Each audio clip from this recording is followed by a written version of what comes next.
Bienvenue dans ce nouveau numéro de Fontaine, l'édition citoyenne. Cette semaine, rencontre sportive avec le club ASF Tennis de Fontaine qui ouvre très grand ses portes pour faire connaître ce sport plus accessible qu'il n'y paraît. Et puis rencontres et débats autour de l'histoire et de la mémoire, l'ANACRE et la ville de Fontaine organisaient une nouvelle session des rendez-vous de la résistance sur le thème peu connu du débarquement de Provence. Enfin, nous ferons le tour des prochains temps forts dans l'agenda de la semaine.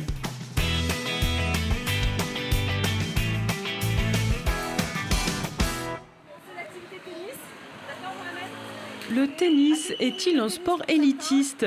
Non, s'efforce de prouver le Tennis Club de Fontaine. Résolument ouverte à tous, l'association propose des cycles d'initiation dès 4 ans, visant tous les enfants de la commune, notamment ceux issus des quartiers les moins favorisés. Prenez juste vos baskets, ils fournissent les raquettes.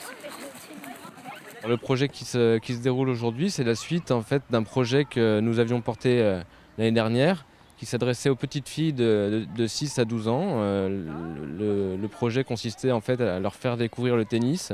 Et simplement, ce projet a été ouvert à l'ensemble des enfants.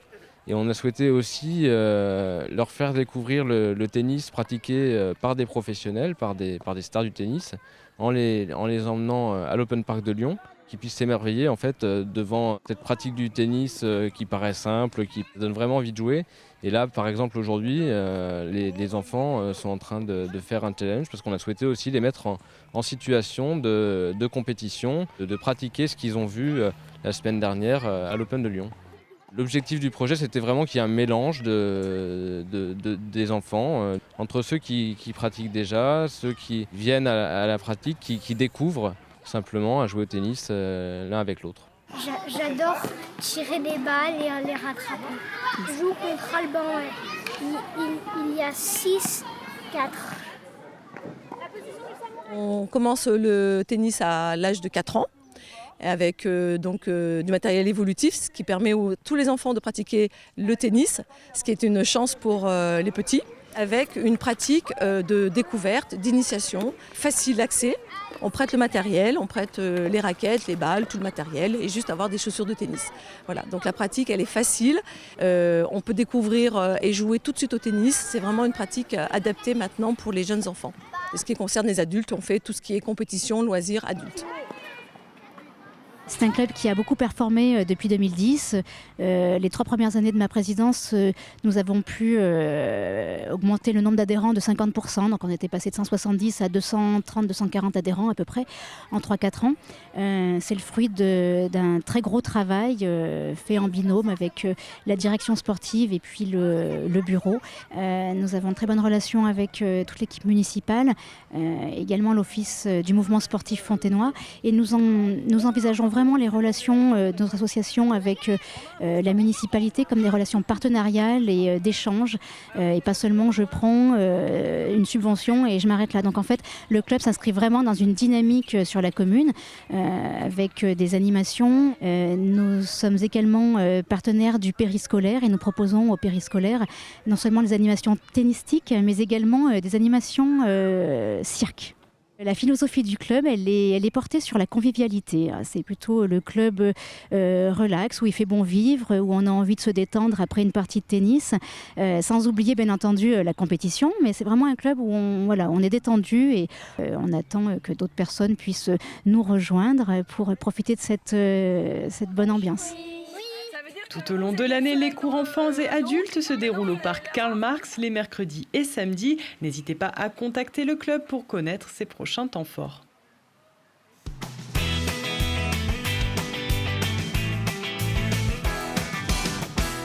De Paul Valéry, la mémoire c'est l'avenir du passé. Ça je l'ai bien retenu, merci beaucoup.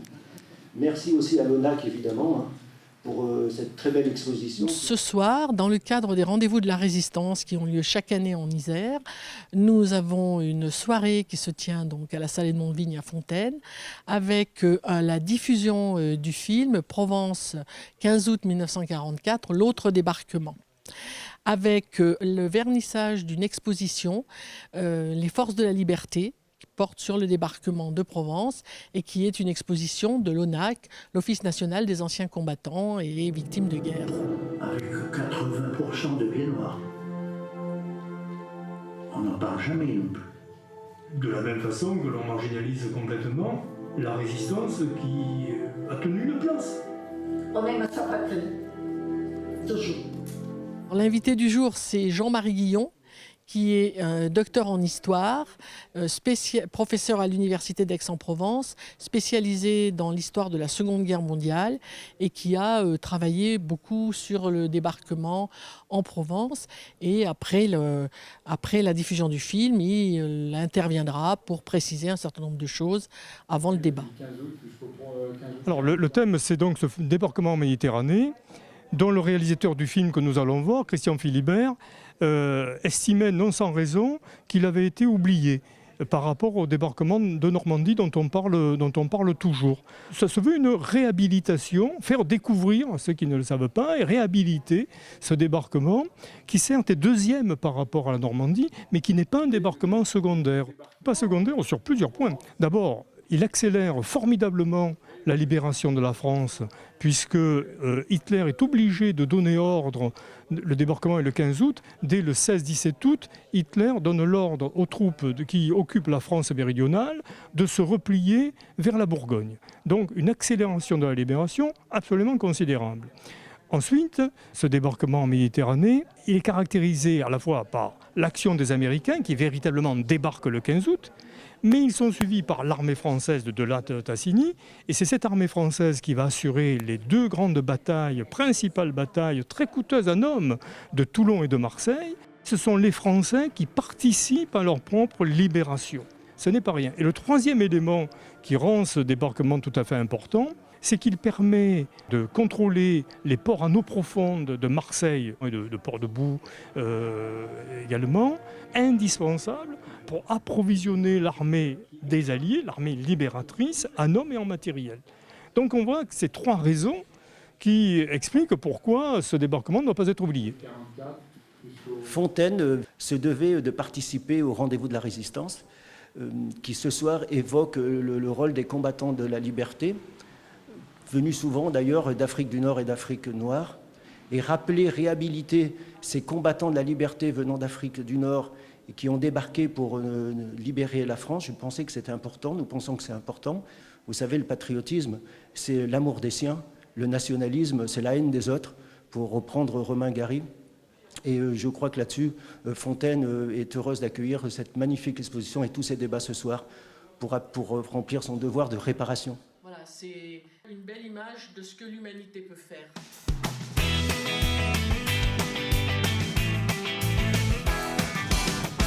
Du lundi 4 au samedi 30 juin, le projet Vénus est de retour à Fontaine. Ces œuvres réalisées pour sensibiliser le public au cancer du sein et à l'importance du dépistage ont connu un grand succès depuis le lancement du projet. Des habitantes et des artistes locaux ont joué le jeu ensemble. Le résultat sera cette fois exposé sur les murs du centre social Georges Sand, 14 boulevard Joliot-Curie. C'est l'un des principaux rendez-vous citoyens de votre commune. Comme tous les premiers lundis du mois, le conseil municipal de la ville de Fontaine aura lieu à 19h à l'hôtel de ville. Chacun est libre de venir assister au débat. Et puis mercredi 6 juin de 17h à 19h, les experts en réparation de vélos de l'asso Labricot vous proposent un atelier d'auto-réparation de vos montures. Il se déroulera au parc Jean Moulin s'il fait beau à la maison du temps libre en cas de pluie. Enfin, jeudi 7 juin, l'artiste jardinier Emmanuel Louis Grand vous donne rendez-vous au Vogue pour présenter son exposition « La nature a horreur du vide ». Une carte blanche donnée par le Centre d'art fontainois que l'artiste plus habitué aux œuvres de plein air a tout de même pris à bras le corps. Rendez-vous à 19h30 pour en savoir plus sur cette démarche.